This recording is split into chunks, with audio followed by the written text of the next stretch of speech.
This is Saturday, not Sunday, in a reading tour, and there's a piece in two parts. The printer's not working, so I have to read the words on the screen, so maybe you could even see the words on the screen. It goes like this. Episode 29, How Wally Gregory Met His Muse, Part 1. It was a deeply personal matter, my college education. The Olds pulls up to the curb along Broadway and 116th, mother in the driver's seat as always, father in the passenger seat, cigarette ash about to drift off, arm out the window. He's in his vehicular living room, and I remain seated in the back. Maybe one of the other will get out and usher me a ways. I could have waited an eternity. Maybe things would have turned out a little different, calmer waters. The way it was, I got out and looked ahead forever. They pulled up to a gate where a few steps that led up to the Amsterdam side of College Walk. College Walk was a central walkway through the heart of the great metropolitan campus.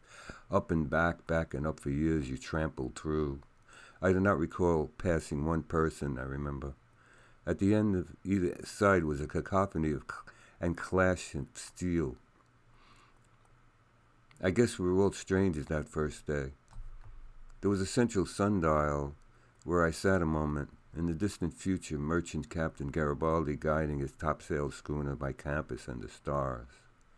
From there I'd wait for my Professor Saray's tilted black bowler to pass on his way to class. Alone, oblivious to one and all, that was a point of no return.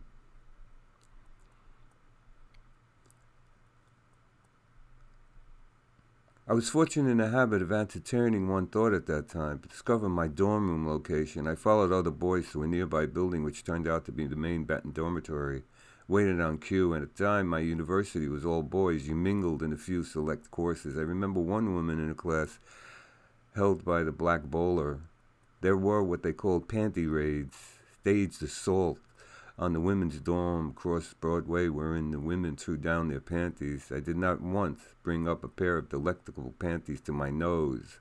One persistent image from Confessions of an Aspiring Pornographer is Ed and Neil sobbing into his lost lover's panties in an attic room in my palace, pressing his face tight against her abandoned panties, into which he wept. "Excuse me," says the bursar boy. "Walter Algernon Gregory, freshman, reporting to school. I'm sorry, is English your second language? Mother would tell me you can't tell a man by the way he dressed. Early on, I can tell an asshole from an asshole. I wrote down my name for him. Sorry, Mr. Gregory. We are all out of dorm rooms. Instead, you are assigned to a room in a nearby hotel, the Colorado. Here are your admittance papers, address, etc. I'm curious, where are you from? We are beginning to admit a plethora of foreign students. Brooklyn, New York.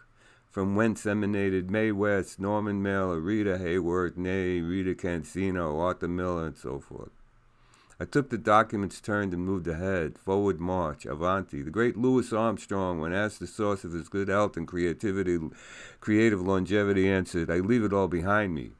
Like the big shit I just left behind and went in search of my new living quarters.